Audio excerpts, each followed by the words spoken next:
Hey guys, Cosmos here, aka Rory, and in this video I'm going to be making a demonstration of some consistent and reliable speedrun strats to defeat the Blight Ganon fights at the end of the any percent route for the game.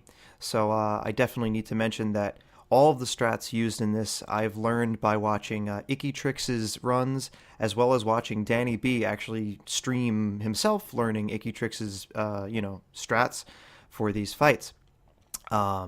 So basically, I didn't come up with any of these strats. I'm just going to be doing a demonstration where I would like to point out, how to, of course, how to perform the strats and some of the little subtleties that might not be as apparent just watching them in a video of somebody running it. So without further ado, let's move on. Okay, starting off with the inventory. So for this route, we're going to be using the Royal Guard Sword, the Royal Claymore, the Lazal Tri Boomerang, the Stone Smasher, the Thunderblade, and the Edge of Duality.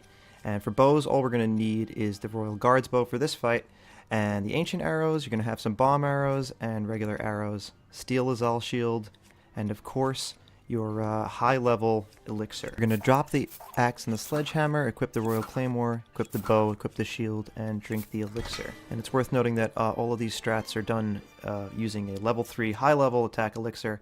I don't know what the strats would be with a weaker elixir, so make sure your route gives you at least a good chance of getting the level 3 elixir if you want to use these strats. Alright, first up is Windblight Phase 1. So for Windblight, we're going to be wanting to use the Royal Claymore, and we're going to be doing charged spin attacks.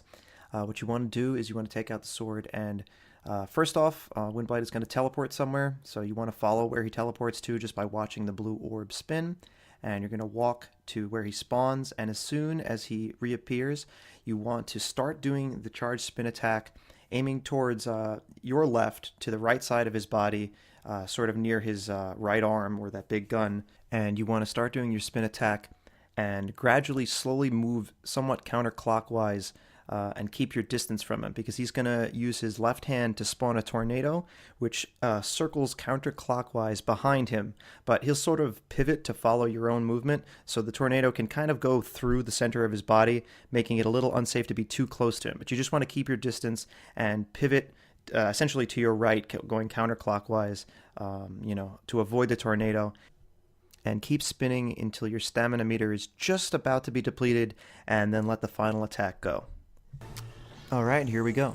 So as you can see, he's going to teleport. He usually goes right in my experience, but he can go left as well. He's going to sort of move to the left until he spawns the tornado, as you can see. And then he moves to the right, and just before the stamina meter depletes, you use that. You don't want to run out of your stamina, because that's going to make it harder to catch up to him in the next spawn. And he's just going to warp again, repeat the process completely, and that's an easy 2-cycle first phase.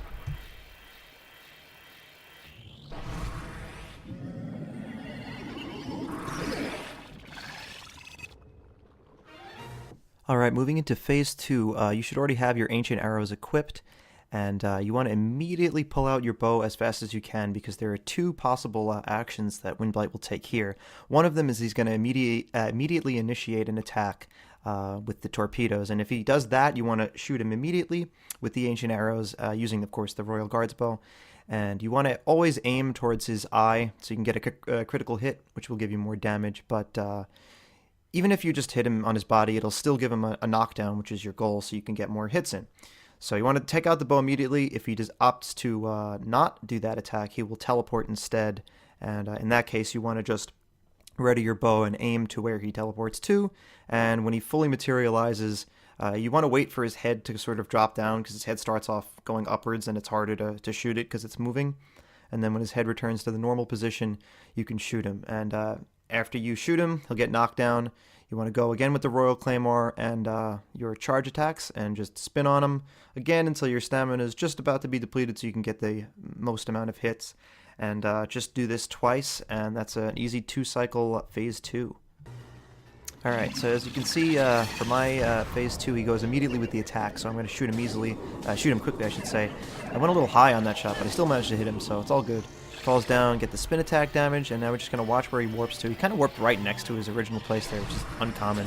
Anyway, wait for his head to drop down so I can get the easier shot, and a couple more spins, and yeah, that's Windblight Ganon for you.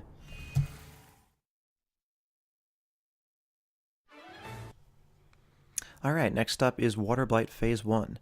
So we're not going to have any equips for this yet. You want to just have the Royal Claymore, take it out, just stand perfectly still and sort of angle your camera clockwise a bit and wait until he initiates his first attack, and as soon as he starts moving for his attack, you want to walk towards, again, your left, his right side, and your goal is to have yourself positioned in between his body and his arm, and if you get the positioning perfectly, you can actually get, I think 3 hits it is per swing of your charge attack, because you get to hit his body, his hand, and his arm.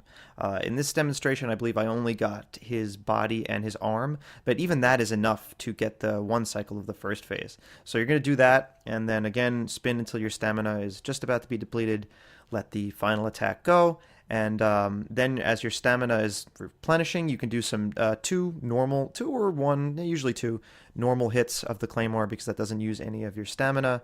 And then after those 2 hits, do another charge and let it go as late as you can because, you know, if you depending on how many hits you got, it may not be enough to 1 cycle him. But either way, the 2 cycle. If you don't get him in that cycle, you can just go to where he teleports to and start another spin as soon as he rematerializes, and that'll be an easy 2 cycle first phase, but it's really easy to get the 1 cycle just if you get enough hits in the first rotation, so you'll see right now. Alright, so we're just going to angle the camera, wait, and just as he starts attacking, we walk towards him. I want to aim sort of so I can just get right in between there. You see now I'm hitting both his arm and his body. And you can get a lot more hits than that. Anyway, as we wait for the stamina to recharge, again, get some hits in, and then start the charge again, let it go, and that's the first phase.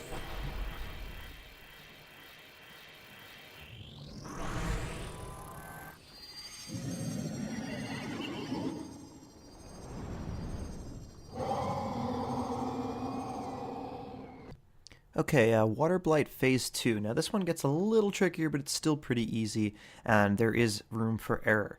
So you're going to want to equip the Stone Smasher, and you can also equip Bomb Arrows. You're going to need to equip them pretty soon, so I would recommend doing it now.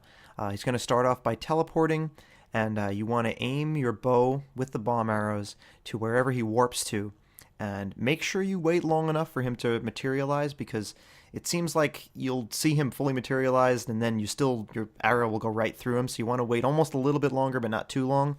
And you're going to be aiming for his eye again, trying to get critical hits with the bomb arrows. And you need to get 2 consecutive critical hits with the bomb arrows to have him drop down to the ground, where you can then do a spin charge with the Stone Smasher, and that's what you want to do. And you want to do that twice to beat this phase. But see, the thing is, you want to stand sort of at mid-range when you're shooting the arrows. If you stand too close, you can actually take damage from your own bomb arrow hitting him, and I learned that the hard way. If you stand too far away and you don't get the critical hits, I believe that's when he's going to be more likely to do an attack that's harder to avoid, where he throws his spear. Whereas if you stand at mid-range and if you don't succeed in getting the consecutive critical hits, he'll do a sort of a swing of his spear, which is pretty easy to avoid by just strafing backwards or just walking backwards while you're shooting at him. And as you'll see in my second cycle of this, I did not get the critical hits that I wanted to, but I was still able to easily take him out just by shooting bomb arrows at him and avoiding that attack by walking backwards. Alright, so if my stick would stop messing up, I'll equip the Smasher and see where he warps to. We're going to aim the bow, and okay, there. That's 1 critical hit. That's another one. He's going to drop right down, and sometimes I know some of them can drop on the balcony there, and that's pretty bad. You don't want that to happen. Anyway, get the max hits that you can with the swing, and now we're going to repeat the process. And you see here, I get the first... No, I went too high on the first swing, and then got the second one. I thought I got him on both, so then I messed up. As you can see, I could just walk back there, and he didn't even get a chance to hit me with the swing, but I just got him with another crit, and that killed him. Okay, now here's Fireblight Phase 1. Now Fireblight, the fight in general, I think it tends to be one of the easiest, but it's also one of the most punishing. So if you make mistakes, you can just get one-shotted easily by Fireblight. As you go into the fight, you're not going to be doing any equips just yet. As the fight loads up, you want to be already holding straight up on your left stick, because you want to walk immediately towards him, and almost instantly after you start walking, take out your Smasher, and just as you get into range, start the spin attack. If you're at all too slow on this, he's very likely to just do this one really quick slash attack that just one-shots you every time. And this has never happened to me if I've just walked at him and immediately started swinging, and I believe that's a consistent method to avoid the attack. Feel free to let me know in the comments if you've experienced otherwise. But yeah, you have to be quick, but it's nothing too hard. You don't want to sprint here. You want to just walk forward, take out the smasher, and immediately start swinging just as you get into range. And you want to do 3 hits of your spin. Just count 1, 2, 3. As soon as the third one hits, let your swing go, because otherwise you'll probably get hit by his attack, and this will knock him down. And then here comes a tricky timing. You want to again start a spin attack and again get 3 hits, but it requires a specific timing to get the knockdown here. I've personally done this by, I was watching Ikkitrix's run, and I looked at where his stamina meter was when he started doing the second charge attack. And it's around, I would say, 5 o'clock if you're looking like at a clock. Maybe a little like, I think 5 o'clock is pretty accurate. It's not that precise. You can definitely get it around there, but you can tell if you did this by looking when you start the second spin attack if it's around 5 o'clock on the stamina meter before it starts depleting again for your next swing. In terms of the way it feels to the timing of pressing the button, after you end your first spin attack, I feel like it's about a 1.5 second pause, maybe 1 second, depending on your estimate of how long a second is in your head. And again, just do 3 swings and let it go after the third hit. And if you do it properly, Fireblight will again be knocked down. You can easily tell if you messed up because he'll get up and shoot some kind of fire attack at you, and you don't want that. Although that fire attack probably won't kill you, but you want to get this because you can actually one-cycle this phase.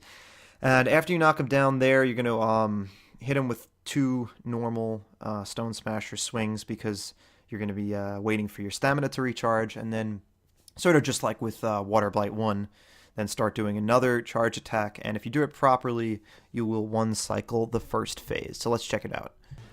Alright, so walking towards him immediately, we start at 1, 2, 3, there we go. So let the swing go, and just wait a little bit. You can see I'm around 5 o'clock.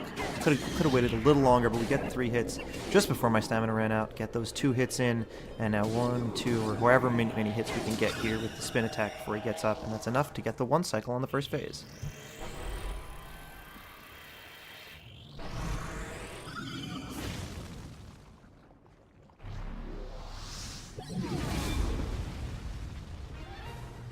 Okay, fortunately Fireblight 2 is a lot less dangerous than Fireblight 1. So we're going to start off immediately equipping the Edge of Duality. And there are 2 ways to deal with his first action. He's going to teleport and reappear in his giant fire shield. And you can get rid of the shield and knock him down with either your bomb rune or a bomb arrow.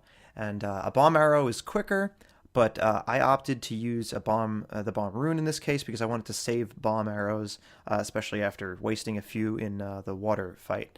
So either way, if you are opting for the arrows, what you want to do is you want to wait until he completely rematerializes. Again, sort of like Water 2, you can shoot a little early and have them go through him. So you have a little leniency to wait a little bit and just make sure he's fully rematerialized before you fire. And if you're using the bomb, you want to wait a little bit until he starts doing the vacuum attack. Throw your bomb, it gets sucked up Dodongo style, and you just blow it up, detonate it when it gets inside of him. Either way, the result is Fireblight will fall down, and you want to do charge attack with the Edge of Duality, doing it as long as you can until your stamina is just about to run out as usual. Let it go. Then he's going to teleport, and what you want to do is you want to move quickly. I would advise against sprinting.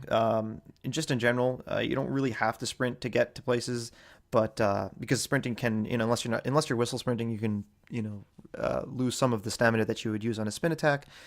As well as if you're sprinting, you may accidentally do a running attack instead of a spin charge, because there is like a small window when you let go of B to sprint that if you press Y, you'll still input a running attack instead of a spin attack. But anyway, you want to just go to where he teleports to after the first knockdown and play it just like the first phase. Just get your 3 hits in with this charge attack, and he'll get knocked down, and then he'll pretty much just die from the next 2 or 3 hits, and that'll be the phase 2. Alright, so yeah, he's going to teleport. We got the Edge of Duality equipped. And sort of get into position right here, just wait for him to materialize, and he starts vacuuming, throw it, blow him up, gets down, and we're just going to get as many hits as we can with the charge attack. Try to get that last hit to hit always. And now, I tried to get another hit, but I got just a little late. Anyway, just wait, and as soon as he starts spawning, 1, 2, 3, gets knocked down again. I just did 2 regular hits here. He's, health is pretty depleted.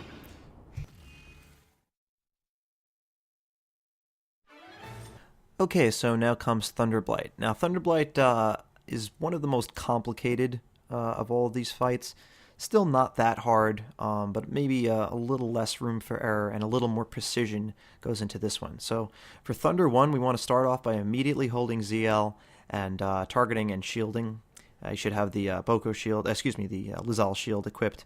And you also want to be ready if he does this thunder attack where you'll see it in this clip. He sort of goes up and throws thunderballs at you. You want to immediately strafe to the right or the left. You can kind of even strafe like just immediately as the fight begins, because that'll always avoid those, and you don't want to get hit by those. Anyway, what you want him to do, and hopefully he'll do first, is this attack where he kind of like just lunges at you at top speed and does one slash with his sickle. There are a couple strats that you can do.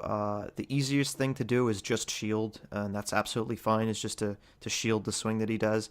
But I think it's slightly more optimal if you do an early backflip. So early enough so that you don't get the flurry rush, because you don't want to get the flurry rush. That way you just save your shield that one hit of damage. But anyway, after you shield or backflip away from the hit, you want to equip the Thunderblade, and you want to do a full combo. I think it's 4 hits or whatever, just mashing Y until it breaks his shield. And then once the shield is broken, you want to switch over to the Lizal Boomerang and do another full combo, hitting him now because his shield is gone with that, and it's going to knock him down. And then you want to, this time I do sprint. You want to sprint, or just, you should probably sprint here. You want to sprint to where he is on the ground and get another combo in on him. So right after that, he's going to immediately get back up, and you want to take out your bow, quickly switch to normal arrows, and you want to get a critical hit here to knock him down again. And this is one of the trickier things because he kind of moves around. He's going to be doing his lightning attack. You will kind of want to target him, and you'll be right underneath him at this point, and then you want to move backwards until he finishes his thunder attack, which almost always misses you, at least on the first swing in this situation.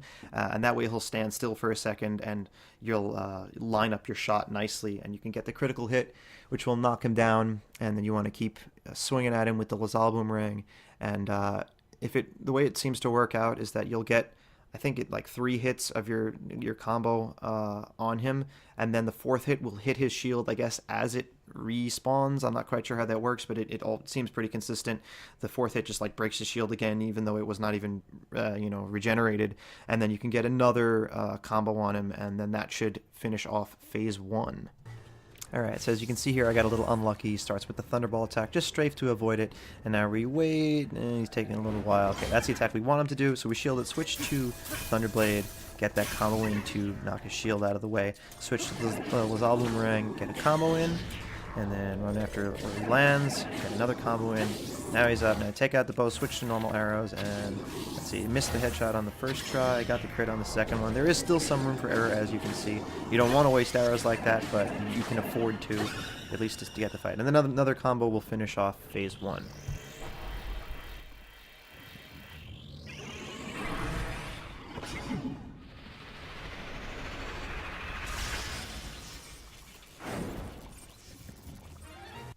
Alright, now Thunder 2. Thunder 2 is pretty interesting. You want to start off by holding the throw button on your boomerang, so that would be R, and you want to hold that out and aim towards Thunderblight's shield. So you want to keep doing this. His shield is going to be up at first, and then he's going to lower it, and you want to wait until after he spawns those metal stakes that fly down into the ground. In my experience, you'll never get hit by those as they spawn. I don't think you can. Maybe I'm wrong. Let me know if you've experienced anything different. But you want to wait for that to happen, because when they spawn, it kind of will knock your positioning a little off, so you'll have to adjust your aim. Maybe if you strafe before they land, that won't happen. Either way, it's a quick adjustment, and you just want to aim your boomerang again straight as his shield. After the stakes are in the ground, immediately let your boomerang go, and it'll hit his shield, knock his shield away. Then you want to walk forward, shoot a normal arrow, and get a critical hit on his head, which again, I think I missed in this demonstration. You can afford to miss it. Not too many times though, but then make sure you get the critical hit, knock him to the ground. I think optimally you would want to pick up the boomerang as you walk towards him, but I did not do that in this demonstration. But as you after you crit him with the arrow and you can walk towards him, you want to switch to the Royal Guard sword and give him a whacking of a combo. And after this, he'll get back up, where you want to do another critical hit on his eye, sort of like the same situation in the first phase where you got to wait for him to position himself. And make sure you get that critical hit, or else his shield will regenerate and other stuff that you don't want to have happen. And after that, you just do another, I believe it's 2 combos with the Royal Guard sword, and that will be the fight. Alright, boomerang at the ready, aiming at his shield. It's going to drop down. And here come the stakes. Gotta correct the aim, and we just chuck it at him. Get the arrows ready. Yeah, it was way too low on that shot. But anyway, we get the critical hit on the second one. Switch to the Royal Guard sword. Whack him a couple times. And we're gonna have to get the other one. There we go. And whack him a few more times. And we get another combo out of it. Not even a whole combo, and that's it. So that will conclude my tutorial. I hope you guys found this educational. I've been using these strats every time I do these fights, which has been many times, and I found that as long as I perform to the requirements of the strats, they've been very consistent, and I've had no problems with them. That being said, I am still new to this, so if anybody wants to put in the comments if there's something that I missed, there are slightly more optimal versions of these strats, I think, and it also depends on what route you're taking, what equipment you have and whatnot, but I'm designing this tutorial to be for people who are still having trouble getting through the blights at all. And I think that if you follow the strats that I used here, you should be able to get through the blights pretty consistently, as I have myself. So hopefully it works out for you guys. Once again, huge shout outs to Ikkitrix and Danny B, as well as the whole Breath of the Wild community. I've been, really getting into the runs. Love watching it. Love everything that you guys are doing. And this is I really like speedrunning this game. So thanks again, guys, and goodbye.